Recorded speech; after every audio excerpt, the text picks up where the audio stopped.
jadi ada yang lebih hebat daripada penipu. Siapa? Yang kerjanya lambat, paham?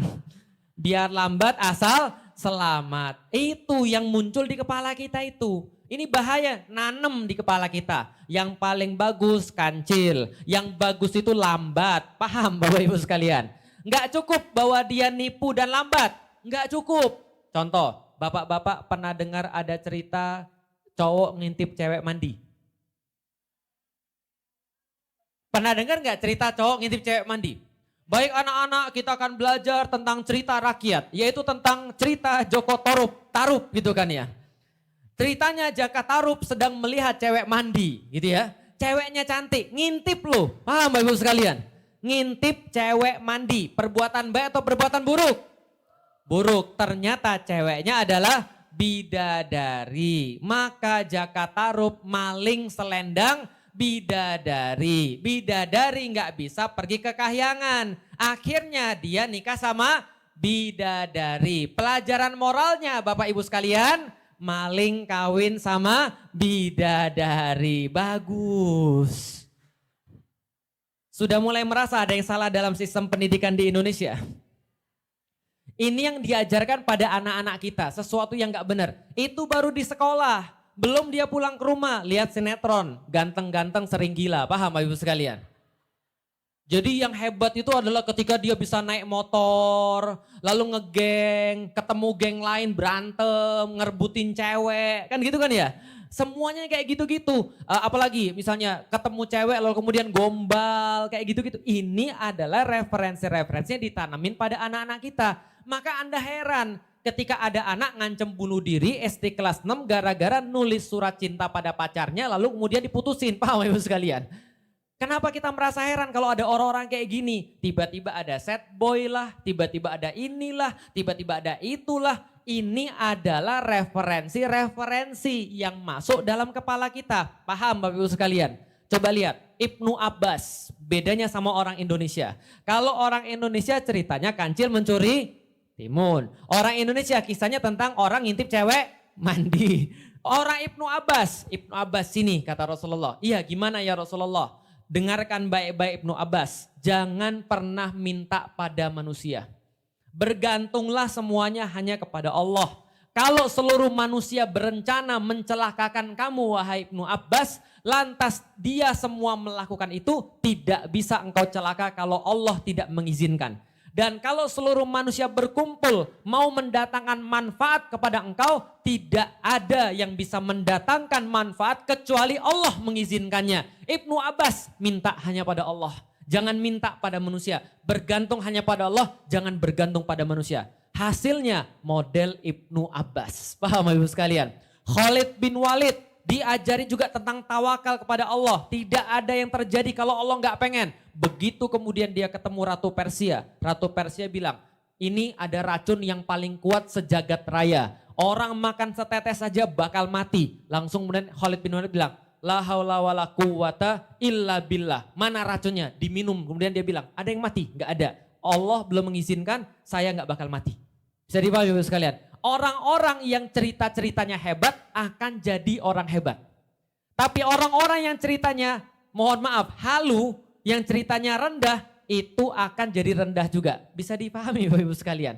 Kalau andaikan kita mau bangun gedung yang tinggi, maka fondasinya harus lebih dalam. Cerita itu adalah fondasi bagi bangunan gedung kita. Kalau kita mau bentuk anak-anak kita jadi orang-orang yang baik, kisah-kisah sangat pengaruh. Oke, saya contohin lagi Bapak Ibu sekalian.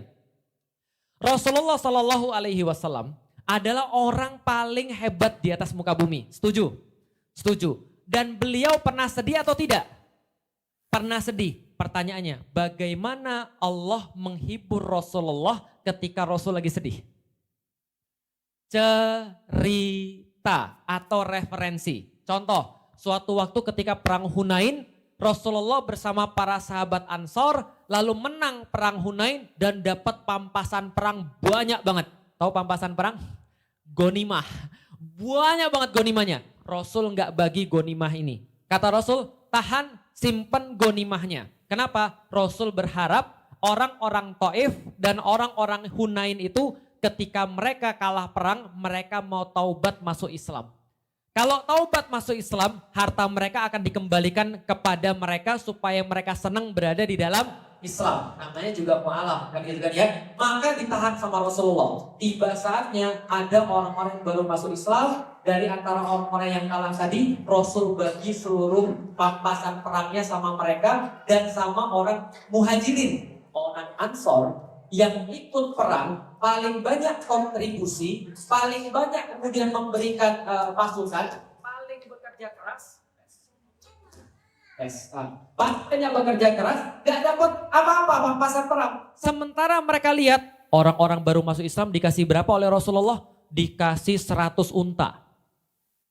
Satu unta harganya berapa? Kalau satu unta harganya 100 juta aja, 100 unta berapa? 10 miliar. Bayangin, ada orang-orang baru masuk Islam dikasih 10 miliar. Ada orang-orang muhajirin dikasih 10 miliar. Lah, orang-orang Ansor yang banyak kontribusi, banyak bantu Rasulullah, gak dapat apa-apa. Apa yang terjadi pada mereka? Ada orang-orang yang lemah imannya dari orang-orang Ansor bilang begini, Rasul gak adil. Muhammad melakukan pembagian dengan pembagian yang tidak diridhoi oleh Allah dan Rasulnya. Paham? Kemudian ada yang sampai bilang, ya Muhammad bersikaplah adil kepada manusia. Rasul dengar kata-kata itu, kira-kira gimana Rasulullah? Sedih luar biasa. Sedih, campur marah, campur kemudian merasa enggak ridho. Tapi apa yang kata-kata Rasulullah? Rasul bilang begini, kamu kurang ajar kamu. Apakah Rasul bilang begitu? Lihat bagaimana Rasul merespon ini. Rasul katakan, semoga Allah merahmati Musa. Semoga Allah merahmati Musa. Dia adalah nabi yang paling banyak disakiti oleh kaumnya, namun dia tetap bersabar. Paham Bapak Ibu sekalian? Lihat ya, kalau Rasul disakiti, dia nggak balik marah sama orang. Tapi dia malah memuji Rasul yang lain. Untuk ngasih contoh pada sahabat-sahabatnya, bahwa kalian tuh lagi nyakitin aku, seperti orang Bani Israel nyakitin Nabi Musa. Seperti orang Yahudi ngata-ngatain Nabi Musa. Dan kalian tahu apa yang terjadi pada orang Yahudi ketika mereka ngata-ngatain Musa, mereka diazab oleh Allah Subhanahu wa Ta'ala. Itu pelajarannya, gak diomongin, kamu gak terima dengan pembagianku ya, mau kena azab kalian? Enggak. Rasul ketika lagi sedih, Rasul ketika lagi marah, turun cerita kepada beliau sehingga beliau meminta kaum muslimin untuk tahu cerita-cerita di zaman dulu. Karena manusia paling mudah belajar melalui cerita. Bagaimana ceritanya Nabi Musa? Rasul pernah ceritain sebelumnya pada para sahabat. Maka sahabat ketika diomongin begitu langsung berubah. Apa yang Rasul ceritain? Dulu ada seorang nabi namanya Musa. Musa itu memimpin Bani Israel. Tahu Bani Israel? Bani Israel itu adalah Yahudi, itu adalah manusia paling resek sedunia. Paham Ibu sekalian? Kira-kira 1-2 sama netizen di Indonesia. Paham ya? Suka bikin sesuatu yang aneh-aneh kan gitu kan ya. Contoh misalnya, coba bayangin, pantas gak kelakuan mereka? Pantas gak kelakuan mereka? Musa itu orangnya pemalu. Walaupun Musa itu kekar, walaupun dia kuat, tapi dia orangnya pemalu. Karena Musa pemalu, kalau mandi melipir, kalau mandi menyendiri. Sementara orang-orang Yahudi pada zaman dulu kalau mandi bareng-bareng. Paham ya? Jadi kalau mandi bisa ngelihat satu sama lain. Oh ini, wah ini kulitnya bagus, nah ini kulitnya nggak bagus. Orang-orang bilang, ini Bani Israel nih suka bikin hashtag, suka bikin ya netizen lah ya, rese. Mereka bikin desas-desus. Mereka bikin trending topik. Mereka bikin apa tadi? Hashtag. Mereka bilang apa? Musa kayaknya kudisan. Makanya dia nggak mau mandi sama kita. Tahu nggak kenapa Musa itu kayak gitu? Dia pasti punya penyakit kulit. Makanya dia nggak mau, itu tersebar ke seluruh kota bahwasanya Nabi Musa itu kudisan. Musa itu diomongin sakit, sedih, tapi beliau nggak ngapa-ngapain. Yang membuktikan siapa? Yang membuktikan hanya Allah Subhanahu wa Ta'ala. Ketika Musa lagi melipir mandi, dia taruh bajunya di batu, itu batunya jalan, lari. Oh sekalian, itu batunya jalan lari. Musa ketika ngelihat bajunya lari, batu, baju. Beliau lari dalam keadaan gak berpakaian, lalu kemudian batu tuh ngelewatin perkampungan orang Yahudi. Paham Ibu sekalian? Ketika Musa lewat, orang Yahudi lihat, ternyata badannya kekar. Ternyata kulitnya sangat halus sekali, ternyata sempurna sekali sebagai manusia. Berarti kalau ada orang yang fitnah, kadang-kadang kita gak perlu ngomong, kita cukup diem. Yang buktiin siapa? Allah. Kalau mereka masih nggak berhenti, mereka diazab oleh Allah Subhanahu wa taala. Sampai di sini paham? Maka ketika Rasulullah sedih, dia cukup tahu cerita Musa. Dia langsung ingat cerita Musa. Maka Rasul berkata, semoga Allah merahmati Musa yang saudara saya itu paling banyak disakiti oleh kaumnya, tapi dia masih bersabar pada kaumnya. Sampai di sini paham? Rasul kehilangan Khadijah. Rasul kehilangan Abu Thalib, sedih luar biasa. Saya nggak kebayang, doa saya itu senantiasa, ya Allah masukkan bapak saya dalam Islam, ibu saya dalam Islam, orang tua saya dalam Islam. Kenapa? Semakin kita tahu tentang Islam, kita semakin sayang pada orang tua, betul?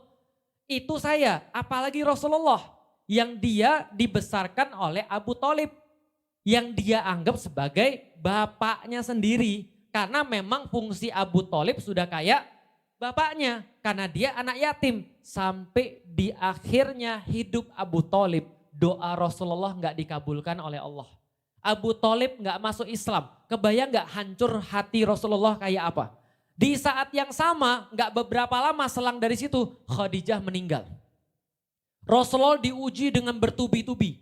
Khadijah meninggal, Abu Thalib meninggal, Rasul kayak ditinggal sendiri. Rasul sangat down dan Allah menurunkan pertama kalinya dan satu-satunya kisah yang berturut-turutan dari awal sampai habis nggak dipotong-potong oleh Rasulullah, oleh Allah.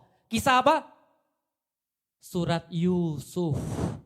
Wahai Muhammad, ini kami kisahkan kepada engkau yang lagi sedih. Sebuah kisah terbaik yang kami akan beri pelajaran yang banyak di dalamnya. Kata Allah, ini kisah tentang Yusuf. Satu hari ada seorang anak bermimpi bahwa ada 12 benda-benda angkasa bersujud semuanya kepadanya. Kan gitu kan ya? Lalu kemudian dia, 11 barang-barang kemudian benda-benda luar angkasa bersujud kepadanya dan matahari dan bulan. Maka kemudian dia ceritakan pada bapaknya. Bapaknya bilang jangan kasih tahu pada saudara-saudaramu. Nanti saudara-saudaramu pasti makar. Diceritain lah, ini Yusuf orangnya ganteng, orangnya baik. Tapi anak-anak yang lain gak suka sama dia. Maka dia dijual sama saudara-saudaranya sendiri. Paham? Setelah mau diancam bunuh, dijual. Bapaknya buta gara-gara nangis terus-terusan. Anaknya entah kemana, dijual. Setelah dijual maka dia jadi pembantu. Setelah jadi pembantu difitnah berzina. Setelah difitnah berzina masuk penjara. Di penjara diingat sama temennya. Ingat saya ya kalau keluar ini kemudian saya punya arti mimpi kepada engkau. Temennya pergi, lupa temennya sama dia. Begitu banyak kemudian segala sesuatu yang dialami oleh Yusuf yang kemudian diceritakan pada Rasulullah sehingga Rasulullah berkata, saya kayak punya teman. Paham ya? Ketika anak-anak kita dikisahkan tentang kisah-kisah yang baik, dia kayak punya teman. Ketika dia dalam situasi sulit, dia akan ingat kisah. Orang zaman dulu aja bisa begini, masa saya tidak? Kalau dia lihat ada sesuatu yang buruk, orang zaman dulu aja lebih buruk, masa saya tidak? Itulah kenapa di dalam Al-Quran 17 kali Anda disuruh untuk membaca Siratal ladzina an'amta alaihim. Perhatian baik-baik Bapak Ibu sekalian. Kita baca suratul Fatihah minimal sekali berapa kali? 17 kali. 4 kali zuhur, 4 kali asar, 3 kali maghrib, 4 kali isya, 2 kali subuh, 17 kali sehari. Pertanyaannya, di antara suratul Fatihah ayat mana yang paling penting? Ayo loh, ayat mana yang paling penting? Oke, pilihan berganda. A, Alhamdulillahirabbil alamin. B, Ar-Rahmanir-Rahim. C, Maliki yaumiddin. Apa lagi? D, Iyyaka na'budu wa iyyaka nasta'in. Apa lagi? E, ihdinas siratal mustaqim. Mana? A, B, C, D, E. Yang paling penting di dalam Al-Quran, yang paling penting di dalam suratul Fatihah adalah ihdinas siratal mustaqim. Ya Allah tunjuki saya jalan yang lurus. Ya Allah kasih hidayah ya Allah. Jangan sampai matinya nggak bisa ngucapin syahadat. Ya Allah jangan sampai lepas iman ini daripada diri saya. Ya Allah saya harus mengakui engkau sebelum saya mati ya Allah. Tunjukin saya hidayah ya Allah sampai sholat berikutnya ya Allah. Kan gitu kan ya? Ternyata bagaimana cara kita minta hidayah? Siratal ladzina an'amta alaihim. Allah sendiri yang bilang di dalam Al-Quran. Kita minta hidayah kepada Allah dengan cara kisah-kisah orang zaman dulu. Paham ya? Jadi tidak mendapatkan hidayah oleh Allah kecuali kita paham bagaimana kisah orang-orang zaman dulu, baik itu yang bagus atau itu yang jahat. Siratal ladzina an'amta alaihim ghairil maghdubi alaihim waladdallin. Ya Allah, tunjukin saya jalan yang lurus. Jalan yang mana? Kata Allah, jalan yang pernah ditempuh oleh orang-orang sebelum kami. Yaitu adalah yang sudah saya pernah jelasin, minan nabiyyin wasiddiqin wasyuhada wassalihin. Yaitu adalah jalannya para nabi, jalannya para siddiqin, jalannya para syuhada, dan jalannya para solihin. Berarti tugas ibu-ibu sekalian pulang dari sini adalah baca kisah-kisah para nabi. Terutama dimulai daripada Nabi Muhammad sallallahu alaihi wasallam. Kalau sudah kelar Nabi Muhammad, kisah-kisah para nabi semuanya dipelajari dan dibaca. Setelah itu siddiqin, para sahabat, para khulafaur rasyidin dan segala macam. Syuhada, orang-orang yang mati di jalan Allah, dan solihin, dan orang-orang baik, para ulama dan seterusnya. Bisa dipahami sampai di sini? Oke. Sepil dong Ustadz, kira-kira buku apa yang bagus Ustadz? Oke, kalau mau baca Sirah Nabawiyah, yang paling mudah cuma 1 jilid. Itu tulisannya Syekh Sofiyur Rahman Mubarakfuri. Ulang, siap. Syekh Sofiyur Rahman Mubarakfuri. Itu 1 jilid doang. Sofiyur Rahman Mubarakfuri sudah ditranslate. Beli 1 di rumah, taruh di rumah, mau dibaca mau nggak dibaca beli dulu. Kenapa? Karena kalau sudah di rumah nanti kalau lagi sempat bisa baca. Tapi kalau belum beli gimana bisa baca? Ustadz ada PDF-nya enggak? Jangan PDF, beli. Jelas ya? Karena kalau PDF saya sudah tahu Anda itu pasti males. Jelas ya? Pasti enggak dibuka. Kenapa? Saya juga gitu. Gitu kan ya. Jadi beli buku fisiknya. Enggak mahal kok, paling cuma 200 ribuan gitu ya. Nah itu adalah tentang Sirah Nabawiyah. Kalau misalnya mau kisah para nabi yang ringan, bisa kisah para nabi tulisan Ibnu Katsir. Coba cari tulisan Ibnu Katsir. Kisah para nabi, Qasasul Anbiya. Nah, itu bisa baca dikit-dikit. Atau kalau ibu-ibu misalnya, Ustadz saya itu malas baca Ustadz. Entah kenapa ada jin dalam mata saya kayaknya Ustadz. Saya tuh kalau buka buku itu Ustadz, 2 halaman langsung ngantuk saya Ustadz. Ya udah, buka juga YouTube juga boleh. Nanti belajar sirah di YouTube bisa. Belajar tentang kisah para nabi di YouTube bisa. Insya Allah nanti Ramadan kita juga akan adakan kajian khusus tentang Sirah Nabawiyah mudah-mudahan. Nah jadi ini harus dipahami tentang sejarah orang-orang sebelum kita. Siratal ladzina an'amta alaihim. Karena ingat baik-baik ibu-ibu dan bapak-bapak sekalian.